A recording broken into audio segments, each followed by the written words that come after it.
कहां गई मेरे आंगन की गौरैया। एक समय था जब घर घर में गौरैया दिखाई देती थी, लेकिन समय के साथ पक्के मकानों और कम होते जंगलों के कारण गौरैया के कुनबे भी कम हो गए, जिसका असर पर्यावरण पर भी पड़ रहा है। जैसे जैसे हम पेड़ पौधों को काटते जा रहे हैं, उससे गौरैया आज लुप्त होने की कगार पर पहुंच गई है। अब घरों में ना तो गौरैया दिखाई देती है और ना ही उसकी चींची की आवाज सुनाई देती है। आज गौरैया पक्षी को बचाने के लिए तरह तरह के आयोजन किए जा रहे हैं। इसी को ध्यान में रखते हुए 20 मार्च को हर वर्ष पूरे विश्व में गौरैया दिवस मनाया जाता है। गौरैया चिड़िया यह एक छोटी पक्षी है जो प्रायः सभी स्थानों पर मिल जाती है। इसके रहने का एक अलग ही अंदाज होता है। गौरैया रहती तो घोंसले में ही है, पर यह अपना घोंसला अधिकांशतः ऐसे स्थानों पर बनाती है जो चारों तरफ से सुरक्षित हो। गौरैया हल्के भूरे रंग सफेद रंग लिए होती है। नर के गले के पास चोंच के नीचे काले रंग का धब्बा होता है, जो नर गौरैया की पहचान कराता है। प्रातःकाल इसके चहकने की अनोखी प्रकृति होती है, जो बहुत ही सुखमय प्रतीत होती है।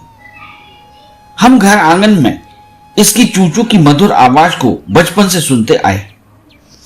जिस आंगन में नन्ही गौरैया की चहलकदमी होती थी, आज वह आंगन सूने पड़े हुए हैं।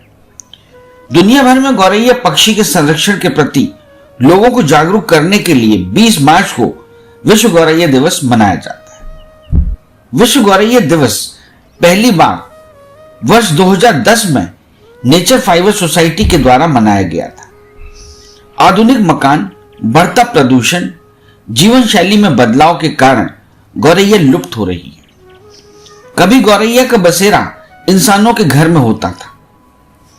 अब गौरैया के अस्तित्व पर छाए संकट के बादलों ने इसकी संख्या काफी कम कर दी है और कहीं कहीं तो यह बिल्कुल दिखाई नहीं देती।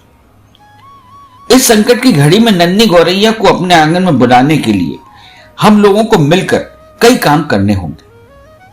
हम जैसे जैसे शहरीकरण और विकास के नए आयामों को छूते जा रहे हैं, इन पक्षियों के प्राकृतिक निवास भी उसी तीव्र गति से खत्म हो रहे हैं। हमारी वर्तमान पीढ़ी तकनीक में इतना ज्यादा उलझ चुकी है कि प्रकृति से उसका नाता लगभग खत्म ही हो चुका है।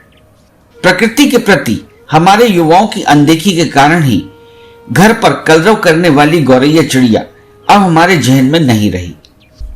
हमारे घरों में अपनाई जाने वाली जीवन शैली में आए परिवर्तन से भी गौरैया के जीवन पर संकट के बादल मंडराए हैं। जहां महिलाएं पहले गेहूं को आटे में परिवर्तित करने से पूर्व उसे धोकर छतों अथवा आंगनों में सुखाया करती थी, वहीं अब गेहूं ने सीधे आटे का रूप ले लिया है या फिर रेडीमेड आटा ही उपयोग में लाया जा रहा है। इस तरह छतों और आंगन से गौरैया को मिलने वाला आहार अब उपलब्ध नहीं है। गौरैया की चूचू अब चंद घरों में ही सिमट कर रह गई है। एक समय था जब उनकी आवाज सुबह और शाम को आंगन में सुनाई पड़ती थी, मगर आज के परिवेश में आए बदलाव के कारण वह शहर से दूर होती गई। गांव में भी उनकी संख्या कम हो रही है।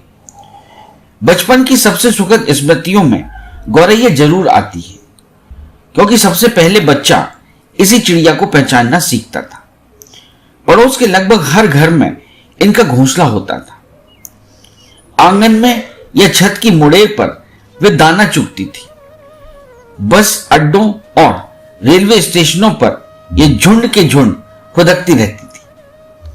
प्राचीन काल से ही हमारे उल्लास, स्वतंत्रता, परंपरा और संस्कृति के संवाहक वही गौरैया अब संकट में है। संख्या में लगातार गिरावट से उसके विलुप्त होने का खतरा मंडरा रहा है। न केवल भारत में बल्कि दूसरे देशों में भी गौरैया की संख्या में दिनों दिन गिरावट आ रही है। ब्रिटेन, इटली, फ्रांस, जर्मनी जैसे देशों में इनकी संख्या जहां तेजी से गिर रही है, मगर नीदरलैंड में तो इन्हें रेड लिस्ट के वर्ग में रखा गया है। दिल्ली में तो इस पक्षी को ढूंढना इतना दुर्लभ हो गया है कि लाख ढूंढने पर भी यह पक्षी दिखाई नहीं देता। इसलिए दिल्ली सरकार द्वारा साल 2012 में गौरैया को राज्य पक्षी घोषित करने का फैसला लिया गया। गौरैया की दिनों दिन घटती संख्या का सबसे बड़ा कारण आधुनिक घरों में गौरैया के रहने के लिए जगह नहीं है।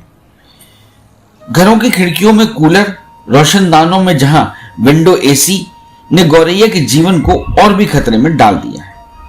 अगर चिलचिलाती धूप से बचने या भोजन की खोज में गौरैया आपके घरों में आएगी भी तो पंखे या कूलर से इसके कट जाने का खतरा रहता है। घर का माहौल भी अब उनके अनुकूल नहीं रहा है। पेट्रोल के दहन से निकलने वाला मेथिल नाइट्रेट छोटे कीड़ों के लिए विनाशकारी होता है, जबकि यही कीट चूजों के खाद्य पदार्थ होते थे। मोबाइल टावरों से निकलने वाली तरंगों में इतनी क्षमता होती है जो इनके अंडों को नष्ट कर सकती है। गौरैया को विलुप्त होने से हम ऐसे बचा सकते हैं।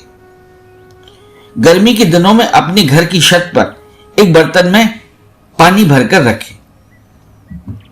गौरैया को खाने के लिए कुछ अनाज छतों और पार्कों में रखें। कीटनाशक का प्रयोग कम करें। अपने वाहन को प्रदूषण मुक्त रखें। हरियाली बनाएं। छतों पर घोंसला बनाने के लिए कुछ जगह छोड़ें और उनके घोंसलों को नष्ट ना करें। गौरैया को फिर से बुलाने के लिए लोगों को अपने घरों में कुछ ऐसे स्थान उपलब्ध कराने चाहिए जहां वे आसानी से अपना घोंसला बना सके और उनके अंडे तथा बच्चे हमलावर पक्षियों से सुरक्षित रह सके।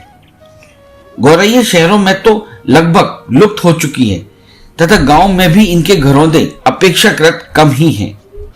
हमें इस चिड़िया को बचाने के लिए थोड़ा सा प्रयास करना होगा। यदि हम यह कर सके तो क्या पता यह रूठा मेहमान हमारे घर आंगन में फिर से फुदकने लगे, फिर से चूचू की मधुर आवाज गूंजने लगे। इस चैनल को लाइक और सब्सक्राइब करना ना भूलें। देखते रहिए बंजारा बीट्स।